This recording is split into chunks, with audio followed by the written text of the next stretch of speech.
Man United 0, Crystal Palace 4. Raph, talk to me, man. What the hell? Bro, I don't even know what to say. Honestly, because as I said to you before we started, I came to the studio expecting nothing from this team. And that's just been the way it is for the last few weeks. But what this game showed me is that we've reached that point now where there's no returning. There's no returning. Before, people could have the argument that, Ten Hag can bring this back. I think this game tells me that it's all broken, it's all done, and there's no going back.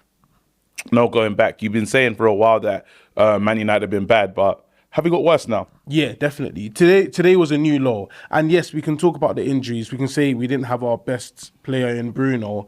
But even some players that we think are actually really good, like Casemiro, he should still be a top player. He should have been an example on that pitch. He was our captain and he just let everyone down. If that's your captain, jeez. Exactly. So it's not like we didn't have any form of quality on the pitch. We still had Højlund on the pitch. We still had Garnacho. We still had Mainu. We still had Mount on the pitch.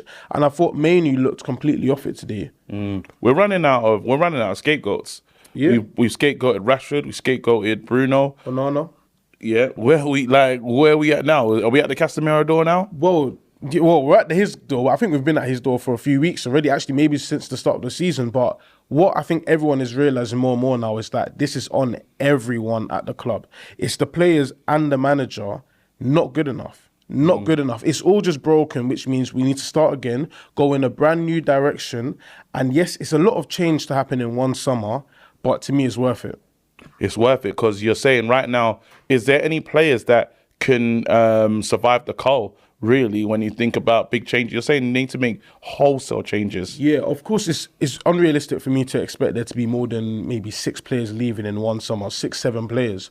So which is why we have to think about, all right, if Ten Hag leaves this summer, who's coming in and what type of players out of these would the manager be able to play with or at least be able to just manage for now? And the ones in which he's sure, okay, he can't play with them, we can sell them, make some money, but we need to start looking to the future for this summer and not waste too much time with Ten Hag when we all know, realistically and honestly, he is not the man to bring it back. Do you think we're just being a bit reactionary and we're not looking at the whole mitigating circumstances of the season, the fact of the matter that there's mad injuries and all this other stuff? Do you not think that there's other things to look at and it's just straight, you have to get rid of this manager? Yeah, obviously there's other factors. As I mentioned, the injuries, we've been so unlucky with that. And I sympathise with the manager because of that.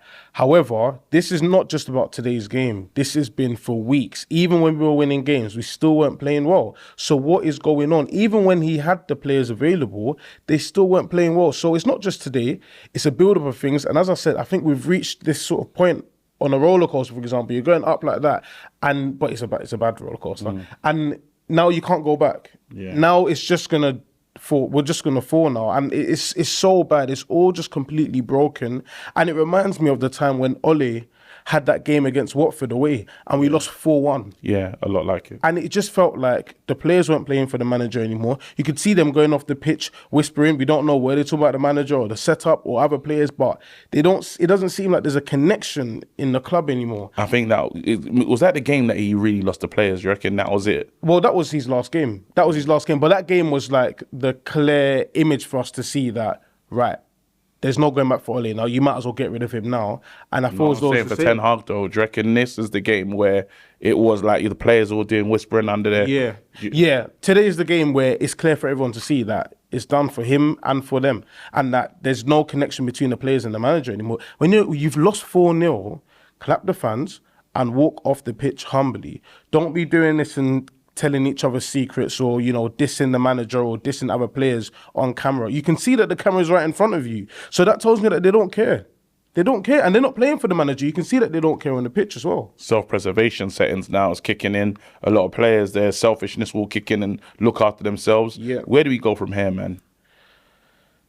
In terms of the league, the season's done. We're finishing in 8th place because we're not going to pick up 6 points. Well, we're not going to pick up 9 points against Arsenal, Newcastle, and Brighton. And that'll be the maddest miracle. That'll be.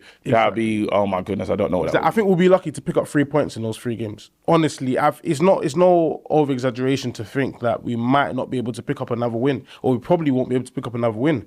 So in terms of where we go from here, we focus on getting players back for the FA Cup final and hope that we can pull off some sort of magical miracle against City and then we build for next season, bro. All right, big up, man. Thanks a lot. Oh, Man United.